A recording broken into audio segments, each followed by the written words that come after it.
today. We're gonna go back. We're gonna listen to each other. We are gonna love one another. Oh, Joe's Jive and Jive. It is live. And we're gonna make each other feel less alone. Today with Shalom. Look what we got here today on the podcast. Welcome, Shalom. It's so nice to see you. It's so nice to see you. Am I? Yes, I am. It's You so are nice here. to see you. It's been so long. And Shalom, oh my gosh, you're such an amazing musician and person. And wow, I'm so happy to have you on Joe's Java Jive. Tell the folks a little bit about yourself and what's your deal. The one, I wish I could give you a hug. That's a bit like me as I appear here right now. I wish I could give you a big hug. This is doing great, but like, just know that about me. I'm gonna hug you. I'm gonna hug Thank this you. coffee pot. Oh, in terms for you. Yes. Oh, you feel that? Good to see you. I am feeling it. Oh, that's great. And about me, I love hugs. I'm a big I love people, and I really, really believe in humanity, and I have for a long time. I realized this recently because I archived a lot of my Instagram posts from high school. And like there's one from 2018 that's the same thing that I saw in November last year. The same follow your heart spray paint thing. And I was like, whoa. I just care a lot. I think caring is the whole thing. And I make music about my feelings. And I am learning a lot about myself at the minute. It's been kind of been a whirlwind couple years. Some might say a dark night of the soul that lasted October 2022 right up until this past June. I feel like I turned 26, a portal closed, I moved to Baltimore. It's not like everything was magic better, but I was like, something is definitely bedrock different. I live in Baltimore. I used to do music stuff when I lived in New York. I think we met in New Jersey. I think it was New York, New Paltz. There we go. That was it. I think it was Crossroads. Oh my goodness, you're right. Whoa. Yeah. How many years ago was that? So that's where I went to after I graduated, 2019, 2020, many moons ago, with Elijah Bloom and we all lived there. Yes, correct. It was 2019 when I met Elijah and by proxy. Yeah. Wow. And so I've been following your journey ever since. And when you started coming out with music, I was so excited. And then I heard it. And then your music is so atmospheric and world transporting. So really, Shalom, I've been a fan ever since. Yeah. Your 3 releases, your EPs, very amazing stuff. And folks, you got to check out your music. So I want to tell the story, of that since then. Mm-hmm. So you are there in 2019 in New Paltz. I don't know where your life has gone since then. So I am in New Paltz momentarily because I live in New Brunswick, New Jersey.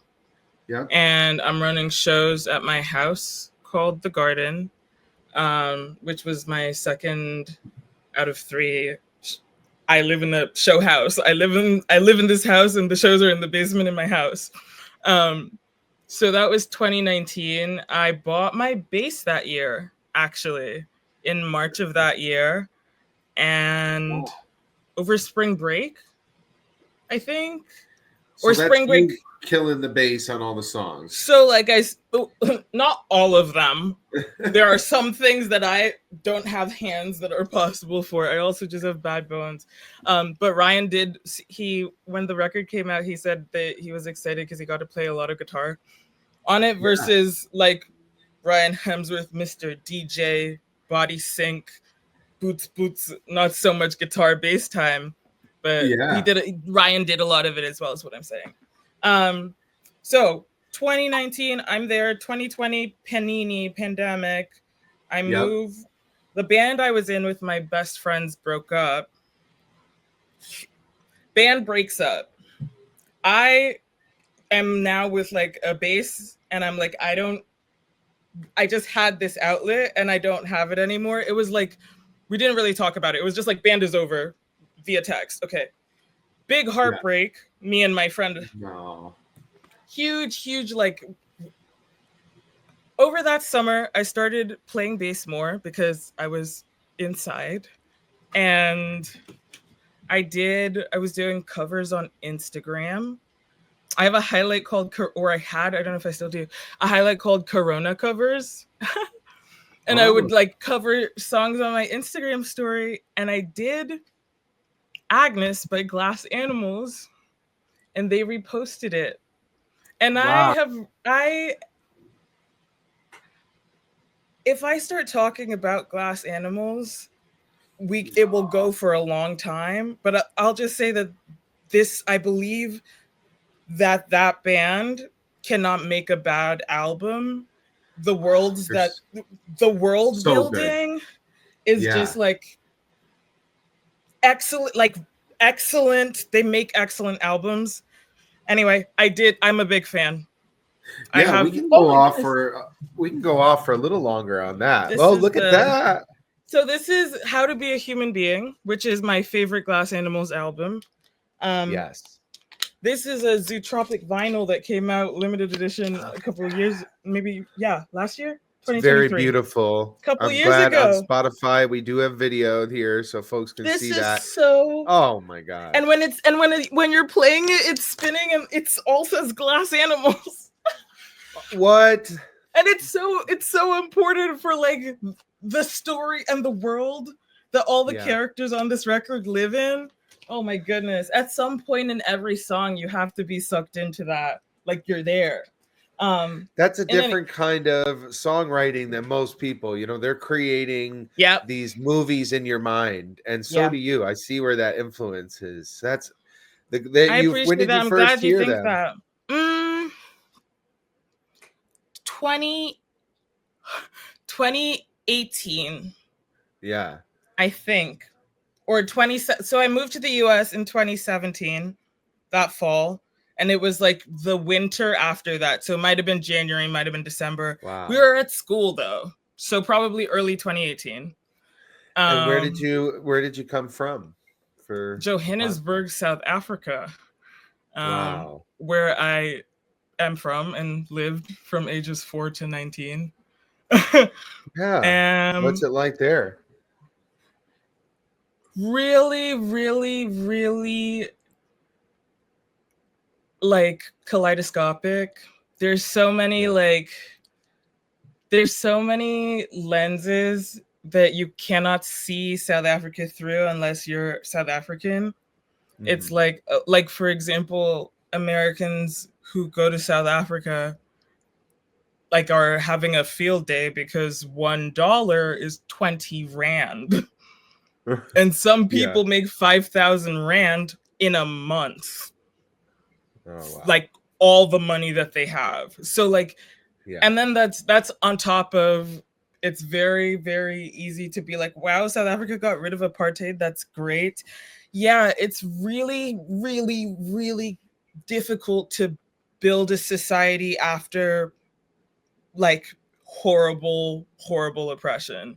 It's kind of like what I think we're seeing a lot right now with ceasefire, not ceasefire.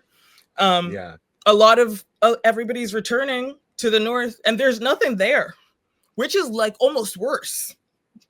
Which is back like to almost ground worse. Zero, yeah. It so is. we now in on a much more microscopic level, we have South Africa, where since 1948, it was like apartheid was law, like policy. People were dying. In the 70s, there were student marches, students killed. The police would literally kidnap people. And it was just, there's so much history there. And like protests in South Africa, student protests can get. I have so many. Okay, this is what I'm going to say. South Africa is really beautiful. It is a really beautiful country with really beautiful people. It is a really beautiful country that is recovering. It is like 29 years old, 30 years old, as like as in 1994. I said that to someone and they were like, wait, but that's when I was born. And I was like, yeah.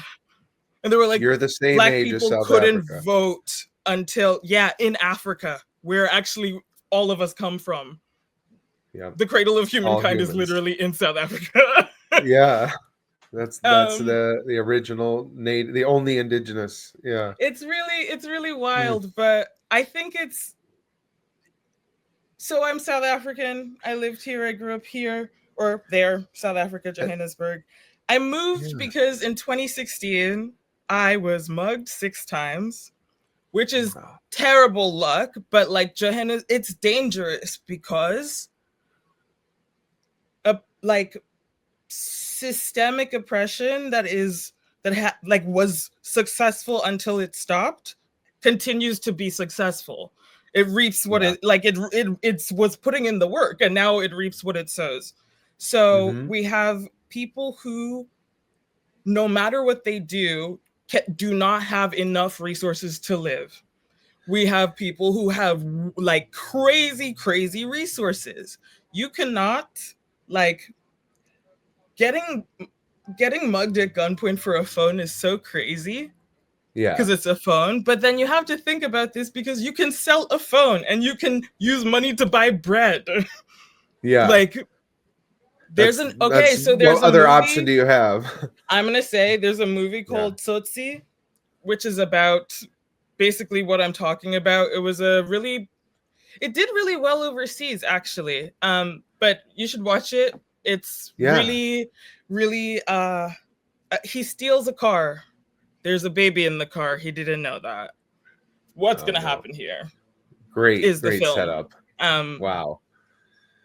So, well, you thank you anyway, for talking we've gone about it. several places. Sorry. It's good to know where you're from and educate the listener and myself, and then you land in the United States and you're greeted with the glass animals. So I land in the United States and I am in Demarest, which is like an alternative arts community dorm at Rutgers. And my best friend at the time, we'd gone out to smoke a bowl, and I think she played it for me and I fell over. It's like there's 2 songs that's happened. It's like Sun Veins by Hippocampus into Way It Goes on Landmark, where I heard that and I was like, oh, there goes gravity, literally. So I'm going down. And then season 2, episode 3, that song like changed my life. And I became devout. And their albums are all so different, like in style, but also thematically, but also like I feel like perspectively, but they're so solid as bodies of work. Like they're so solid. They like, you don't have to like all the songs off the album. They have not made a bad album because it lives. There's so much thought that goes into it. I think it's really awesome. I love that band. That's when I discovered them. They shared my cover of Agnes on Instagram. We're back. And that was when I was like, oh, maybe I can do music things. But I couldn't write at the time. The band broke up in January and I was not able to write. Bearing in mind, I kept a blog for like 10 years. I was a freelance writer, like for money. But then I got to the band broke up and I wasn't writing songs anymore. And I was just like, oh, And then in August, I wrote Concrete about my friend who we had our friendship breakup when band breakup. And it was the first thing I could write, which was really special. You said Fast earlier forward. it's your emotions, you know, Yeah, music is what feelings sound like. I feel very grateful for, like, I don't know, music as a channel. It's like you have these feelings and then you write about them, and then the writing, which is already in your brain, like now goes into this instrument. And it's like it's very cathartic, very therapeutic, very special, very I revere it a lot, the creative process. It's like a sacred river, you know, you're like bathing in it for a moment, and music that comes out of it heals other people too. It's weird. Like, but it's like you're also always like ankle deep in the river. Yeah. Like at some point you decided to sit down and write the song, but you live in your brain 100% of the time. It's so Anyway, true. Oh, I love that. I wrote Concrete, and I was like, awesome, that was cool. Didn't really do much else. And then December came around. I was a linguistics minor. So I was in a class called Pragmatics, and we got a take-home final. I got into linguistics because I don't enjoy math. I was a straight A student, but I was failing math, and it made me, like, it really depressed me so much as a teenager. The numbers, I don't like them. Can I count? Like yes. Do I like to? No. Like, I'll do it if I have to, but you know what I mean? I do. It's a whole other part of your brain. Yeah. It just doesn't do that. And then in that class, they brought back probability, and I hadn't seen this since like matric exams at the end. Final. Yeah. I saw it and I was just like flashbacks. I was like, why is the math back? Why is it back when I'm about to be out of here? Please don't bring it back. I'm so close to forgetting it forever. And so I procrastinated this take home. It was like a week-long take home. I ordered an interface. Literally, I'm not doing my Scarlett Solo Studio. And interface, headphones, and it came with a mic. And then I was like, okay, GarageBand, let's see. Yeah. Really? And I had not like made anything in GarageBand before, but it seemed like for me it was a pretty intuitive platform. Yeah, I think pretty user friendly. Yeah, and so I recorded Concrete, and then I wrote the opener of that EP, which is called The First Snowstorm of the Year, which is the name of the EP. And then the last song on it is a cover of Agnes. So I got the final, ordered the interface, recorded the songs, took the final. Hey guys, here's this EP I made instead of doing my final. Wow, that's what birthed it. And Procrastination Station. Which, like, again, creativity is, it's something you commune with, but it's also always there. So I think that's what makes, when you make the time to commune with it, that's what makes it really special. And how did it feel when it came out? And you know, what was the reception?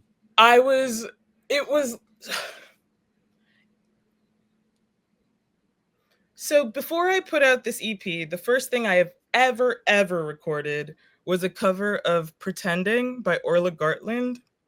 And I thought it was really fun because one of the things is like my meds. like my depression medicine is I was shaking it as a little percussion instrument, and I thought that was the coolest thing. I love that. We did that on Serena's album that's coming out. I was literally shaking meds on a track. Right. And so I made that, and one of my friends from home. I say friend, but when I was in like 7th grade, I was her Grady mom, which is like there are like 3rd graders who like there's somebody older. Okay, there's somebody older than them who they just think is like the coolest, the best, whatever. And then you're their Grady mom, and they're your grades Grady. up. Exactly. And Kiara was one of my Grady's. She's the same age as my little sister, so like 2000, 2001. And she posted an Instagram story lip syncing to it, and she said, "I can't wait until I can do this to Shalom's album. This is awesome." She's a magic woman. I looked at her birth chart the other day, and I texted her. I was like, "I'm so glad you exist." 4:41 p.m. It's 4:41 p.m. says Siri. I didn't like that. Yeah. But I posted that. Kiara said that, and I was like, okay, like this is like a person who I don't know that I would say I would trust her to say this is terrible, but she would not, she would not like share it if she did not think it was good. Like she was being honest.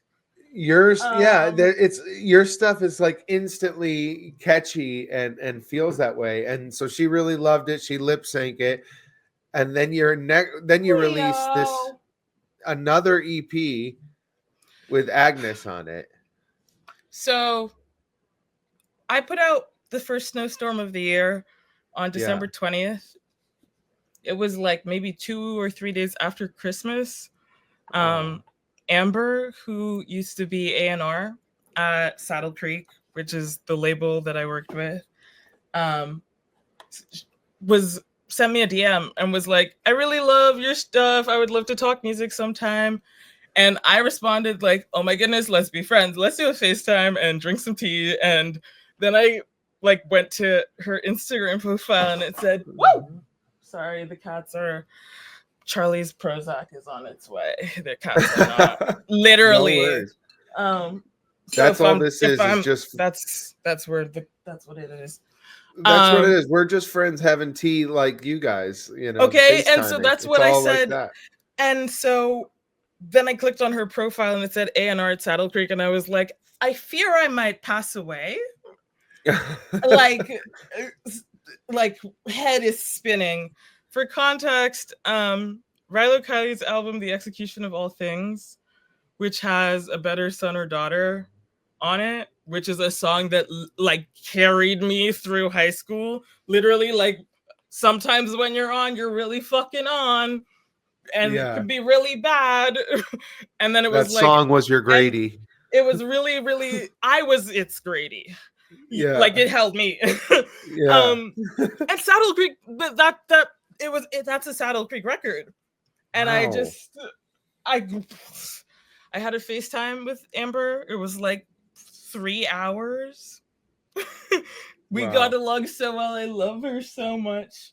And then she put me in touch with Ryan, who produced Sublimation, who I made the music with. Wow. And this is his DJ project. Whoa. They also just put out a second album, actually.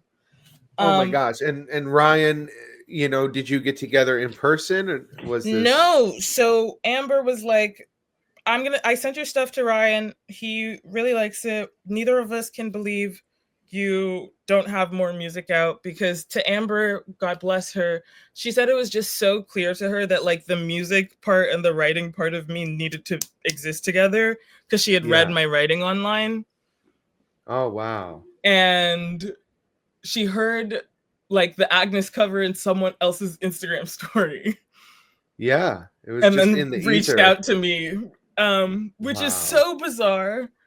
It was, I think it was Skylar Pocket, like mutual friends. Skylar, who posted it, Skylar Pocket, Sky posted it and was like, great job, Shalom. Yeah. And I heard it and was like, hey, can we talk music? I'm from Saddle Creek Records. So that it was like amazing. I actually had said to her, this is insane, first of all. Second of all, I have never, I cannot tell you how much I have never done music before. As in, like, I congratulations, I opened GarageBand to use it for the first time at most in this quarter, like within the last 3 months for sure. And Wow. I was just like, I'm not the guy. Amber was like, okay, listen, I sent your stuff to Ryan. He really liked it.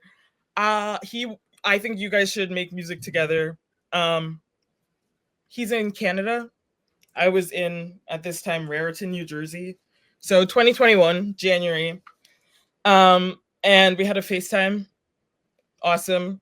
Got along really well. And then the first song we made together was Whole Life. And he sent me a bunch of tracks and was like, nah. And then I recorded it and sent it back to him, Dropbox, which is how I made the whole album.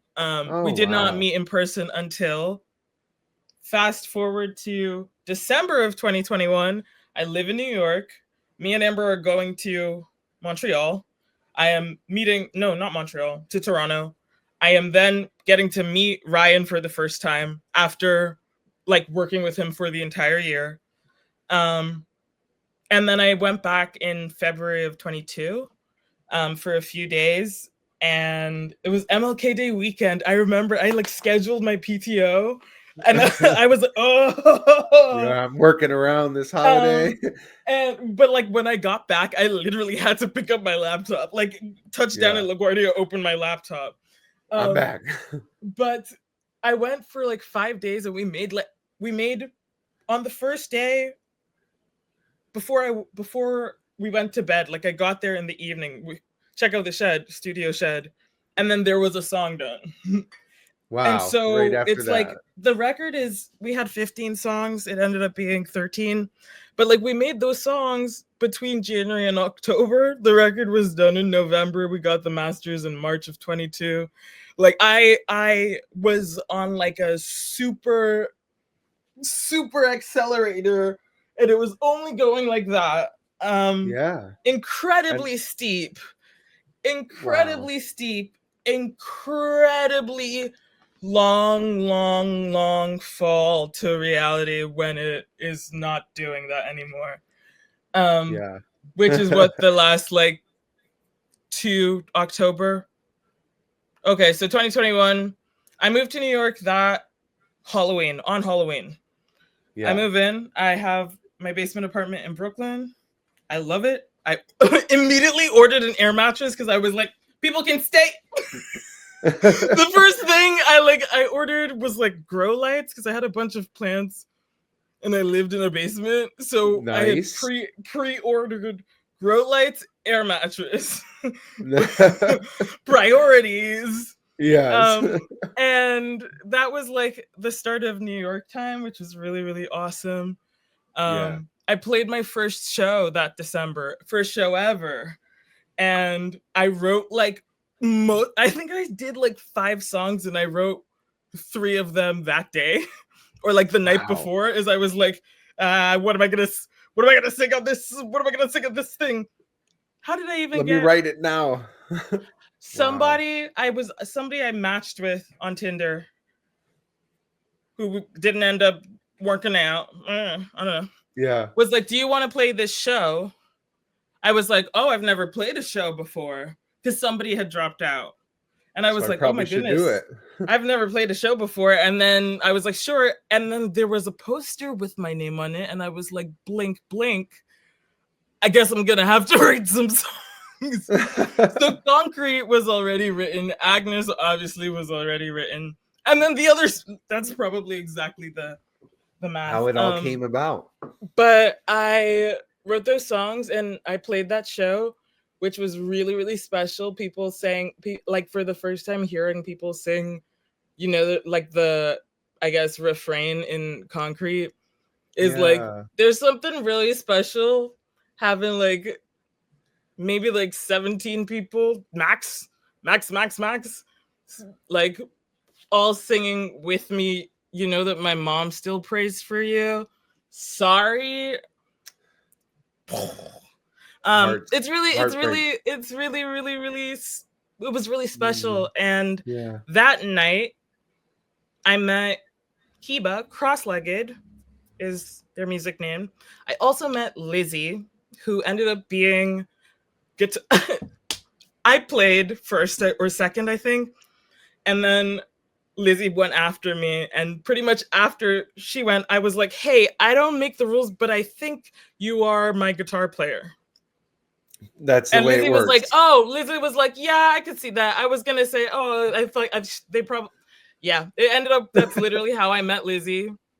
Guitar God, come to save my world. Wow. She was one of the first people I met who was like the first friends I made who was 30. And I was like, Yeah. damn, I can't wait to be 30. Because I Really? didn't, oh, straight up, dude. I like was so depressed as a teenager. I Yeah. never thought about getting older. Like Yeah. I did not think I was gonna make it to 18, like seriously. Wow.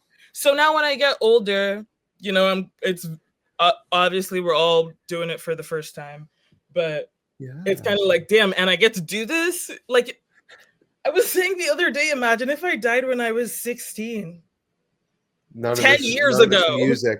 Wow. I'm so glad you didn't, Don't and that you created this world. You you know know, what? you were Time. destined. It's time. I mean, you can't be whatever you're going to be before your time. Everything takes the time that it takes. Those Yeah. are like the ground rules for existence. Yeah. Um, and I really I didn't know, I had no concept of what like things get better because I was a child. High school is crazy. I always say to my one friend who I call from home, like, we survived high school, we can do anything. You are That's so true. like It's in the world. Teenage every girls. day. Oh my goodness. Oh my Yeah. goodness. I say to her, we can do anything because you're dealing with so much for the first time. Your brain has literally never done this before.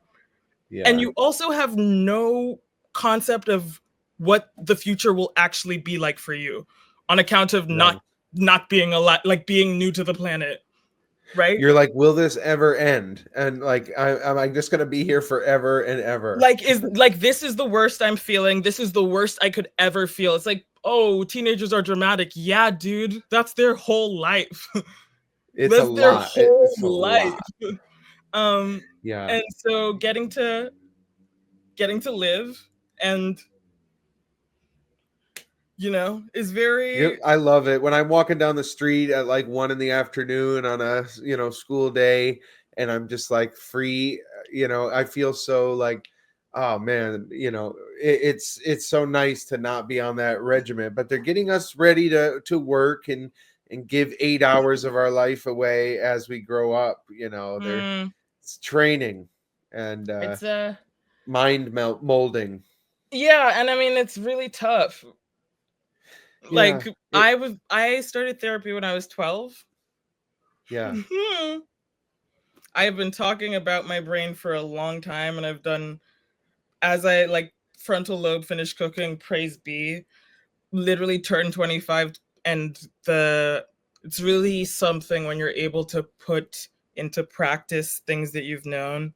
But like the Yeah. space in between knowing something and doing the thing that you have to do is a real space, and it There's a takes the big time that space it there. takes, you know? Yeah. Well, that's And fascinating, and honestly, like that kind of stuff is what this podcast is all about. So anything that you've learned, like that, for people, because hearing it one extra time, you never know, it might help set somebody goodness, off.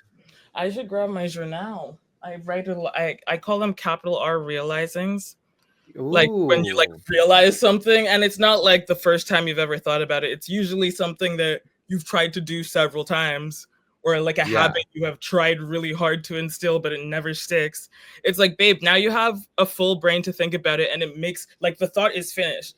Oh, and Yeah. I should do it because I want to, so I'm gonna do it. I'm doing it. Capital R Yeah. realizing, and it's like the day before you start being better is always, you know what I mean? It's like Yeah. this habit didn't make sense to me, and now it does. And that's just That like one that's day can change everything. like that 1 second. That You one realize it moment. and your life is different. Yeah. You got So to just follow through yeah, and yeah, write yeah, out. Go yeah. feel free to grab it because I would I love some have capital R. hello, my friend. Hello. Hello. Um, I'll show my current journal too while you're finding some. I'm this is rocking this from like Animal Planet oh, elephant. awesome. Yes. Yeah. I love when elephants hug with their trunks, it makes me like I wish I could be like Oh. I wish I could be the dirt they walk on. Like I respect them Yeah. so they're They're the best. it's from a note card. It didn't come with the journal, but it stays on the journal. You add it. I Okay. love it. What have we got here? I think we have some good ones from September. Oh no, those were in the baby journals. So a series of events led to me almost being homeless and having to move out of basement apartment into a random room with a random apartment. I had a random roommate who used the N-word, white woman. I was like, no. oh no, I have to move again. I moved again. It was like I was working an insane like PR job, like PR agency job, healthcare PR. Oh wow. Which was like, I was like, oh yeah, I'm gonna do it. I'm gonna take the pay jump because duh. I've been on my own insurance since I had insurance. Like, duh, yeah. I'm gonna take the pay. And then it like played with my life. Things got really hard because I was in album mode. I would like work basically like 8 to 6, rehearsal on Saturday. On Sunday, this specific Sunday, like wake up really early, drive to New Brunswick, shot a music video the whole day, then got back home to Brooklyn to wake up at 8 a.m. and do my job. Wow. And that was like a week. And I was playing shows. Like I started playing shows in June of 2022. And between June and December, we played like 12. Wow. In 0 to 12? Just like that. Yeah. Was that music video happenstance? Soccer Mommy. It's a Soccer Mommy music video. Yeah. Oh, I love your music videos. And that song is so I good. would love to talk about. I'm actually writing something right now. It's called Happenstance as Prophecy. Whoa. We need to talk. We should definitely talk about it. Let me get some of these.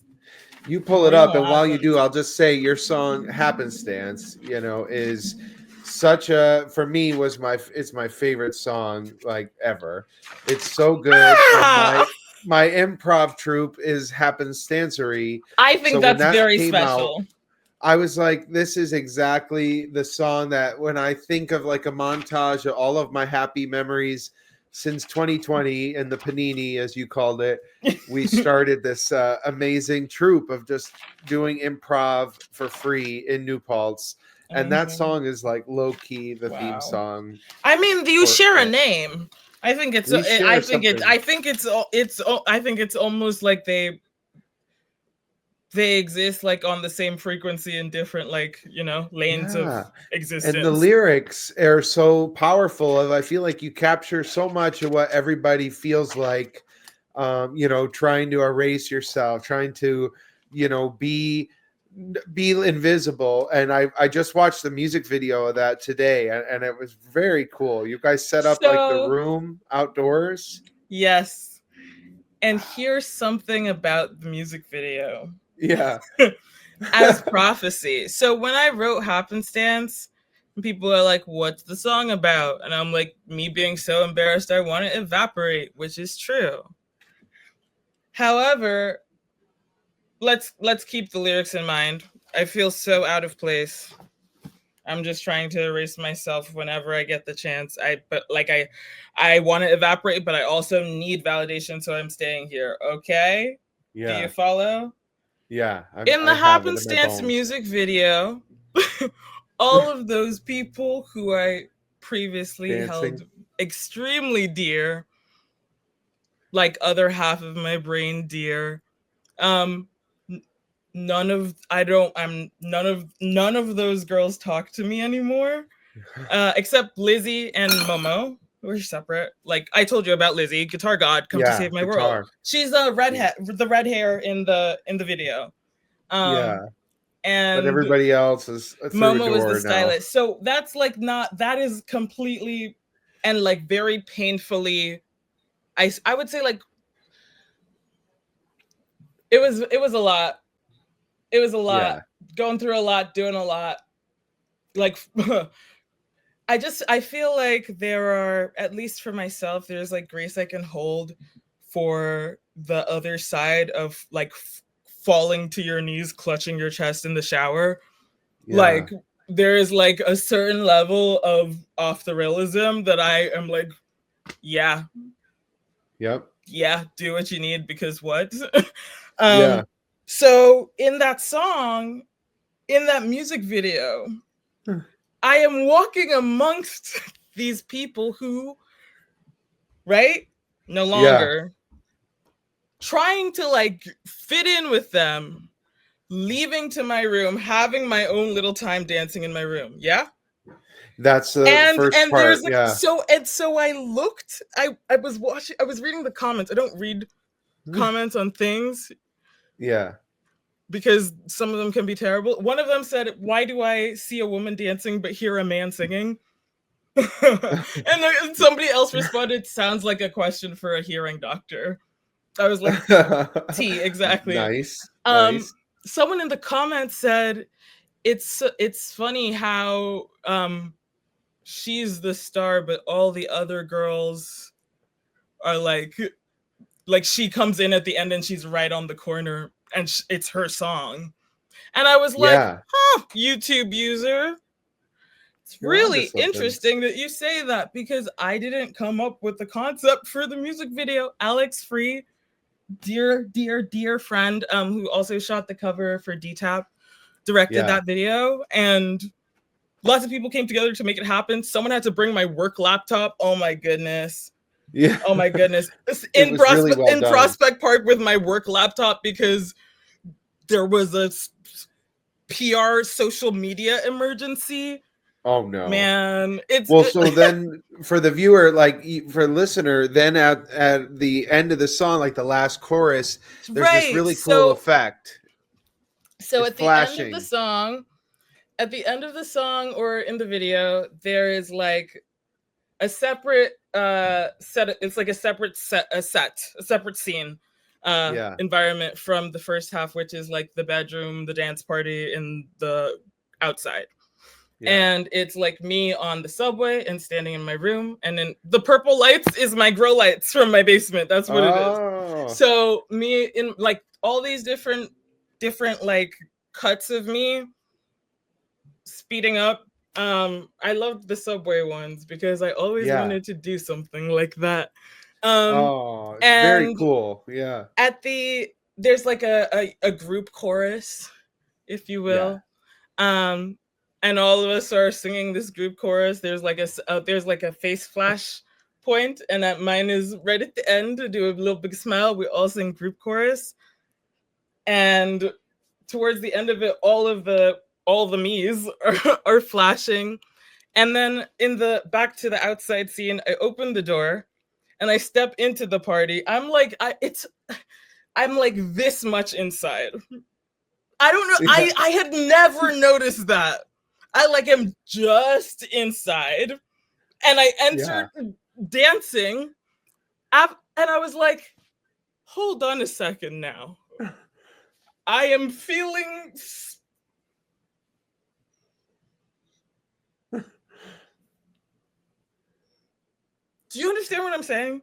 You're like just barely in dancing. Like, I mean the fact that like the situation played out how it played out, and the song is what it is, and the music video is what it is, and I had no plan for any of that. None of Art that imitates life. And but I will say, for me, it felt really much like your character in the music video was, you decided, screw these people. Like coming All of the I'm me's. in. That's what I'm saying. Yeah, it was all of them. All of them Taking it piled all. right back up into like, sure, I'll dance in this little corner on this set of my music video for Yeah. my music. It's your thing. You deserve, when we make a Yeah. music video, which I want to do. I love music videos. When we do one, you'll be like the real star. I would We'll get love it. to We'll make get that. you'll be the real star. So it's really interesting. I met up with someone from high school, Parktown Girly. We went to what the school's called, Parktown Girls, Parktown High School for Girls. Oh, But cool. she lives in Europe. She's usually in Dublin, but she works for like cybersecurity something. So she was in DC. Yeah. And we spent some time talking through this, like, it's been really hard going through the last few years without anybody with context. Like, there's no one I can speak to who like knows me well enough to talk to me the way I want to be talked to. You know, do you understand what I mean? Like Given the they need the situation. backstory. Yeah. And then it's like, I'm going to do this whole backstory I'm going to go back to 2017 every time, because that's all the people I know in America. Now you and I can don't just talk send to them this any video. of them at all. So now I live in Baltimore and I'm brand new, blank slate Shalom, which is a little difficult because I've got absolutely nothing to ping off of. Also having undergone like terrible times TM and come out and being like, whoa, I'm alive. Awesome. Yeah. I have no idea how to exist as a person. Because I am very different than I was the last time I tried to make friends from scratch. And being able to like recognize that and then lean into it, it's a big therapy exercise, which is like when you get really embarrassed. This is the whole thing, is like when you get really embarrassed, ask yourself, and what about it? What about it? It's like, what do you mean by that? Okay, so you're walking down the street and you tripped and you're like, oh my goodness, everybody's looking at me, I feel terrible. And what about it? Who cares? You and said what about something it? and you looked dumb. Okay. Yeah. And I'm a big believer of that. It's like, it's you can make a choice about how heavy the burden is, you know? And if you can, I'm a big fan of choices, and as they underpin everything. My first capital R realizing is, here we go. The most important thing I have learned is regulating my emotions. And first, even before that, it's the noticing. This is the thing. Capital R realize. Noticing when something is up is the first step to fixing it, and it's mandatory. And you have to keep doing it. So so let's say you really want to stop smoking cigarettes, but you keep smoking cigarettes, you need to face yourself. Do you know what I mean? Is what I'm saying is, no one can be as accountable for you in a way that will affect your life the way you can. And being able to really look at yourself and like know what's up, whether like regardless of how you feel about it, observationally, what is happening here. You got to be honest with yourself. And noticing when things are like, when you're starting to feel really bad, noticing when you feel yourself slipping into a bad behavior, noticing that a behavior is linked with something else, but not casting judgment is the whole thing. Radical acceptance, if you will. For yourself. DVT, I'm a big radical. DVT, I owe you my life. But yeah, dialectical behavioral therapy is where my bedrock, and it's basically both and. A big part of it is emotion regulation, which is like, if you can take a second to ask, is acting on this emotion effective? There are several parts to that. Is like, you have to, one, figure out what the emotion is. You have to figure out what effective looks like to you. So deciding, because everything's a choice, you have to decide how you would like things to be. And if you're able to notice that something is going on and you can like stopped yourself to ask yourself about the feeling is like that it's such a small, like, I could talk about it forever. It's such a small thing that can really, really, really just change the experience you have with life, with other, like, capital R relationships and lowercase r relationships. So like, what would it look like an example? So my relationship with you, for example, or my relationship with this so capital R, human important relationships, lowercase r, as I relate to this glass, we're both on the planet. We live on a rock. Like like we're related to every object. They have their own little consciousness. Like, so not even consciousness based, just like locationally, we are all on the same ball of space, and everything that's on here has been here and stays here. Everybody who's ever been on Earth is still here. Like, there's nowhere else for them to go, kind of thing. I think that when you're noticing, okay, let's say I start to feel really, let's say I am waiting for someone to text me back. I texted them, they opened it. I have a relationship with this person. I don't know. Let's say I'm seeing this person. I texted them and I said, hey, I love you so much. Do you want to blah, blah, blah, blah, blah. And they opened it and they started typing and then they stopped typing. And now I'm left on red. Okay. Yeah. Tension. It's starting not to feel great after a little, because now it's been a couple hours and it's like, whoa. It's basically like the pause before the crash out. And I mean, DBT was like invented by Marsha Linehan, who herself has dealt with BPD. It is the treatment for borderline personality disorder, because the bedrock of it is the feedback. Like, you are so, like, you can take something really small in and it can get to feel really big.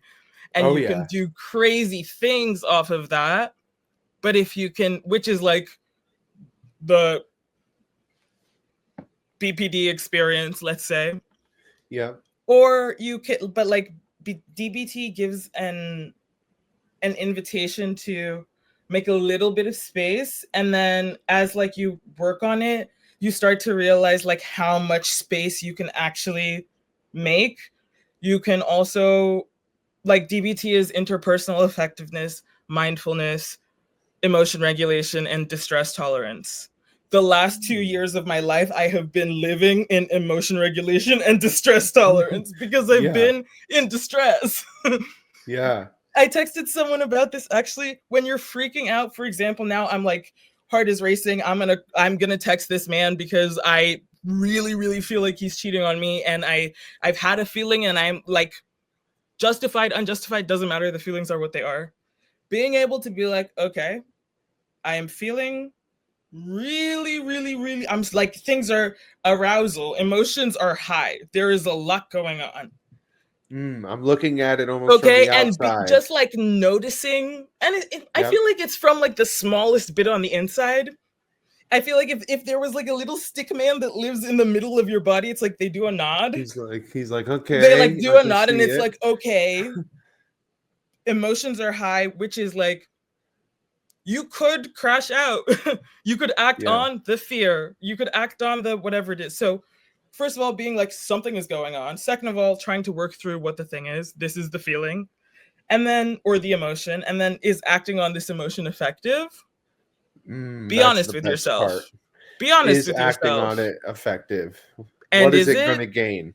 Like even if it doesn't get anything, like, is this effective not only to like the life you have, but the person you want to be? Like, is this conducive to the life you want to have, the life you want to build? And if the answer is no, but like you could, the answer can, this is why like people deal with, this is like why things that people deal with exist. The answer is no, you don't want to continue having this problem. You don't want to remain an addict. Or even if you do, like, it's not because you're fundamentally destructive. Like, you being not able to turn it off isn't like defectiveness. It's like being a person. And saying like, I can decide, how I react to it. Do I decide to act on this or to let it come through me right now? Exactly. And it's like you can make that choice, and whatever choice you make, I think it's other capital R realizing is it's more important than anything else to like build your sense of self on self-compassion. Like self-compassion Mm. has to be the friggin' site inspector, like friggin' Yeah. guarding that construction site. I Yep. Slow unlocked down. self-compassion over the summer, and it changed my life. I feel like I'm driving Yeah. Oh, in that's a great. way that like and it's just like giving yourself grace to exist because you make mistakes. You are a person. It's part of the thing. Yeah. And you so like say to yourself, that's okay. I'm here for so you. so like is acting on this emotion effective? First of all, whether you act on it or not, you can always decide to do something different the next time, Yes. regardless of what the outcome is. Because you didn't do the right thing right now, it does not mean you will never do the right thing. That's It's so just you're true. having a hard time. It like, okay, I Wow. understand that. I feel like everybody understands that. It's a really fundamental part, I think, of But being a in the person. moment, there's like, oh, Exactly. you'll never do this forever. So now You'll you're like, always do that. oh my god, I'm gonna act on this fear that I'm feeling, and I'm gonna blow up my entire life, and I feel terrible, and then the negative self-talk comes in. Yeah. However, what we can do is regulate, because if you can get your emotions under control, you can decide how to act, and the emotions don't have to do it. How do we do that? My favorite is ice cubes in my hands until they melt. Because Really? temperature, dunk your face in a bowl of ice, but rub an ice cube all over your face. It's like that's how I Wow. bowl of ice is like anxiety attack, like huffing and puffing, like barely breathing, have a meeting. Because like your vagus nerve, it like your parasympathetic nervous system is like shoulders dropped. It's like cold Yeah. plunges. There's only It's so much amazing. tension you can tension until you can't. Yeah, is that little bit, and it's really good for your skin, and it's natural to us as humans. We were born going in that cold water. Whoa. Um, Oh, yeah, their tip is the scale. Like temperature is one of the temperature change, paced breathing is another one, intense exercise is another one. wow. Like that's like a joke with a friend of mine. When someone's like, "Oh, their dad just went out to buy milk and Yeah. then they never came back." Or his was Yeah. like, "I wouldn't. It's not like I wouldn't have gone out to buy milk. I would just be like, I'm really stressed out. I gotta go for a run." And then I was Yeah. like, "You would abandon your family?" He's like, "No, but I would come back and then I'd probably have to go for a run." Yeah. But that's the Again. joke. Um, Yeah. that's the joke. Yeah. But yeah, I think being compassionate with yourself, being honest about the results. Over the summer, I was, objectively looking at the way I have been trying to be better. Yeah. Obviously, it has not worked because I at the time I like still, but I was like I am still feeling like so terrible. Yeah. Um, and it's like I got to a point where I realized that I am very, very, very, very critical, really, really horrible self talk, like really mean to myself. And no version of me that is, I wrote something about this on my newsletter called Love Over Fear. The article, the one I wrote Oh. is called The Trying. But there's no version of me that has ever existed that has reacted well to being berated and like if bullying myself into being a Yeah. better person would have worked, it would have worked by now because I've been friggin' I've been doing it for years. exactly. Um, Yeah. so getting instead to I call it the boardroom. So when I'm really really going through something and I in my mind I call a meeting and I sit in the boardroom and I push the intercom and I'm like, could whichever Shalom is currently experiencing a crisis please come to the boardroom, and be like, who's gonna walk in? Is it 6-year-old Shalom who like has gone now for a 7-hour walk. Where did this child go? Is it like 17-year-old Shalom who is like a teenage girl? Enough said. Like it's like really empathizing with myself enough to be like, it's really it's deconstructing shame is the whole thing. Is like being able to be like, because shame and being ashamed is different, right? Being ashamed is like I did something bad. Shame is I am bad, and it's an excellent motivator. You can pin your whole life on it. You can build an incredible life out of like being full of shame some way or another. It's possible. It's like, it's definitely a thing you can do. It's definitely a thing I was doing. But being able to like, one, radically accept, like, basically it is what it is, the fuck out of your life. I think that helps when things are really terrible for like horror movie catastrophic, and then it keeps getting worse, and every time you go, it can't get worse, like somebody pulls a curtain down and is like, no, again. But it gets to a point, there's really nothing you can do. And if at that point, when there's so little in control, you can like control, and you are sat with yourself, like are you good? I am the adult in the room of all the past Shaloms. Every single Shalom at rock bottom is looking up to me to figure it out, because I figured it out. You know, like so I see like my 6-year-old self looking at like my 10-year-old self looking, and it's like, at some point I always was like, this is the worst thing ever. I'm never gonna figure it out. And then I did. And also that guy as well. All of us are in here. So usually like an it's like, what needs were not met, and what can you like, how can you meet the need that this version of you has, and like really just like letting it get as loosey goosey as possible. For example, I have a hard time with transitions, like doing something and then starting to do something else. It is really frustrating for me, because I spend a lot of time like basically in between a doorway, just being like, incredibly frustrating when I'm really trying to do something. And I think about like which version of me is like, is because it's one thing to be like, oh, I'm frustrated. It's another thing for like all of your feelings to just feel like lead.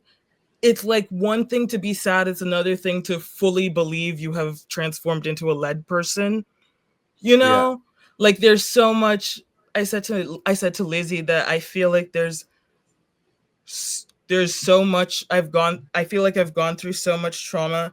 I don't even know what I was like before this. I don't know. I don't know if there's actually a person under this.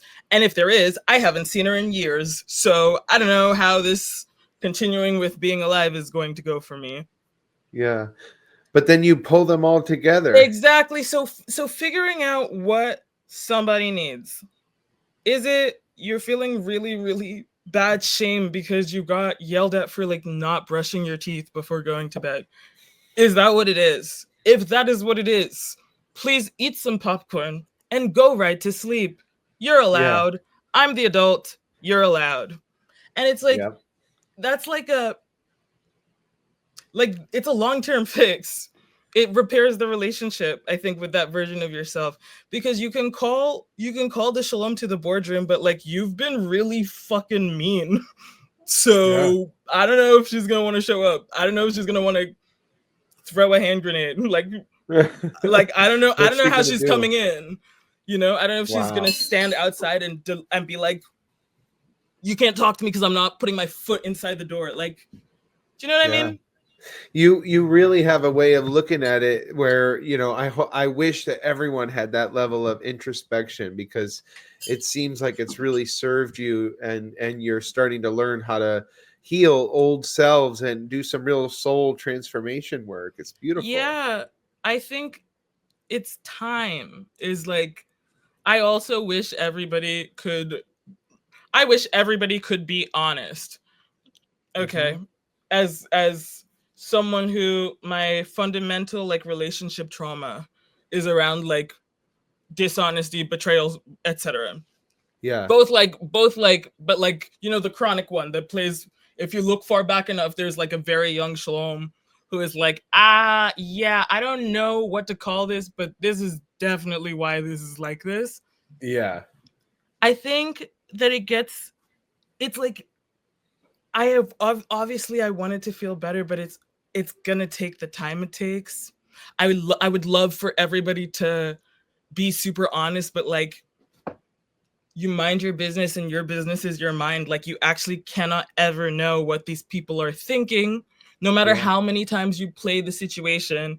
And like, she's probably like, there's, okay, congratulations, thank you for writing this thesis. It's garbage because none of these are facts. Yep. It's all in your This is head. fake news. Like, Yeah. unfortunately, none of these are. Another DBT exercise is called check the facts. Is like, when Yeah. you're in a, for me, when I'm in like an argument with someone, you write all the facts, no emotions involved. Which is, if this person lied to you, you write, this person lied to me. You don't write, this person broke my heart and lied to me, because Yeah. that's a Just, feeling. Just the yep. facts. Because if you can look at the facts, again, like, it's just slowing things down.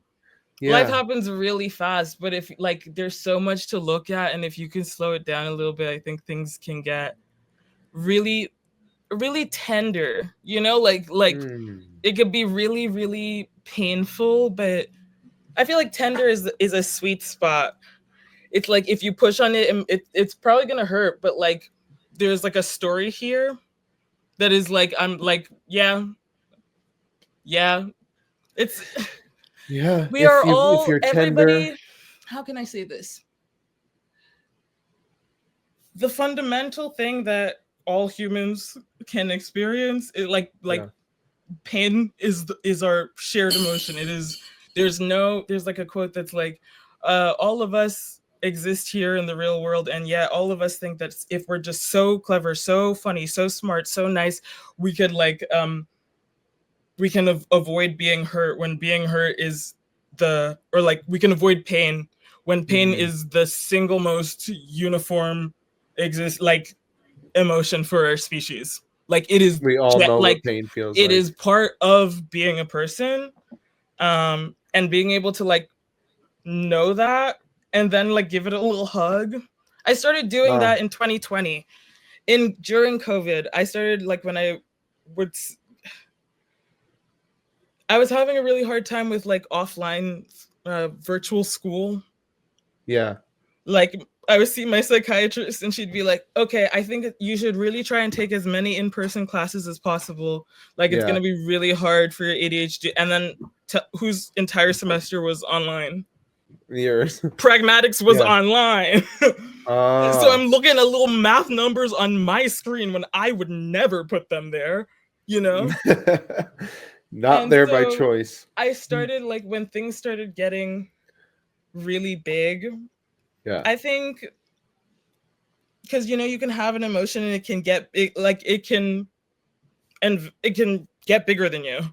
And sometimes it's a great emotion, and everybody who, you know, is under the, you know, Mm-hmm. in the field of being touched by it is a little bit happier, or sometimes it is catastrophic, you Mm-hmm. know? But like, it gets so big. And I think that if you're able to love unqualified, unquantified, really, really love the worst version of yourself because you are you, Mm. like that version of you is never not gonna exist. Like, Yeah. the worst possible way you could be, I think there is no actual progress, or like long, like, do you understand what I mean? I think Yeah. if we're moving from really, really being like, I know something is I feel terrible about myself right now. So it's 2020. I'm asynchronous classes. I started doing this thing where when I would freak out, give myself a hug, and I'd be like, "It's okay, it's okay." I would say, "It's okay, sweetheart," and I would just cry every single time. But it's like there's a version, hadn't done this thinking yet, but like there's a version that just needs a hug, and I know who she is. She's hyper academic Shalom, who gets her only validation from her dad is because she's a straight A student. Like, I get it. I see you, girly. And I think if you're able, exactly, I know what you need, and I love you, so I'm gonna give it to you, no matter what it looks like. Okay, I didn't brush my teeth. Yeah, but then not the end of the world. Like, it's really, I think being an adult is really special. Like, getting older has been really special because I've been able to like do a lot of this for myself in a way that I desperately needed because I was going through such a hard time as an adolescent. And it's really special. It's really special, and it's really painful when I find that I have a tendency to assume everybody is coming from the same place that I am, which has been pretty rough. I'll say can be very rough, is mostly rewarding. I think like opening your heart to love is opening your heart to pain. It's like you don't really get to like the flavor that you get can change on a dime, but like that's the thing. Like that's what you wage. It's so true. And just this comment on that, you bring up a point that I wanted to say to you, which is that, I'm someone who really has so much love for all people and want to be a voice of love, and has wrestled and realized that you can't just be all about the positives in the world, that like there is so much pain. And I, growing up, haven't always been the best at dealing with the negatives, dealing with the pain, holding space for that. So learning how to do that, and seeing someone like you over these last couple of years of shared trauma as a whole, and what's going on with the genocide and this craziness in the world, and you're holding space for a lot of the pain, and your music does too. So just wanted you to know that someone like me sees what you do and feels like you are helping inspire me to shine a bigger light and hold more space for Thank people you so and much for for those saying that, emotions. Joe. Wow. Yeah, I mean it. It's, you really do make once a difference. once again. Yes. Okay. Big hugs. So seriously, I think that I agree with you to a point. Here's the thing. Radical acceptance is very much it is what it is, right? Yeah. That's thesis 1. We're back in philosophy 101. That's the first point we're making. The next point is we live in a world where my belief is there is really good, there is really bad, but that's the thing. There's two sides, right? Yeah. That's the world. Next point, like, the action point, catalyst, is the fact that there's good and bad and they're equal is net positive. The universe in itself is benevolent. Like, it's net, like, it's like like things are so bad right now in the world, but like they've like I keep thinking about how people in South Africa must have felt before apartheid ended. Like, it was not possible for a very long time, and people were working for it for years, and so many people who worked on it never got to see it. But that's what it takes sometimes. They had hope and dreams that the next like, generation. I really think that you can, like, succumbing to despair is it's like falling on your sword, but like there's no honor about it. It's like you're doing it and it's a whole show, and everyone's like, well, this guy's dead now, so why? You know what I mean? Yeah. I think despair is easy, and it's plentiful. There's so much of it to take. But I also think that this is the best timeline because it's all we've got. This is the world we have to work with. All of us on here and everyone who's ever been on here. This is what we have.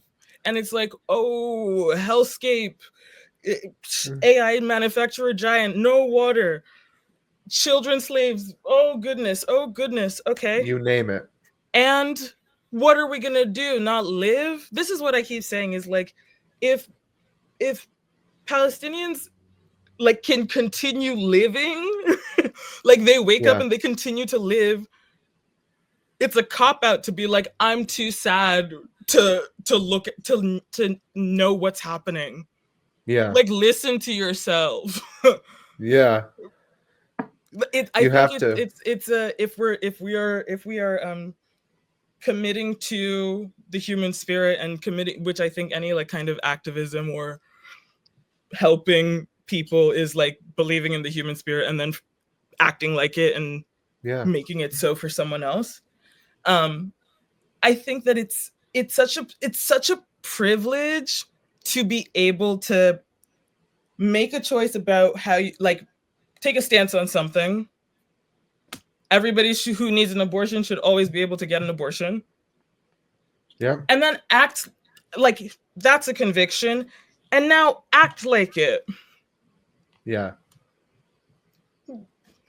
Broadcast that. Put it out there. It's not like it's like act like it as in like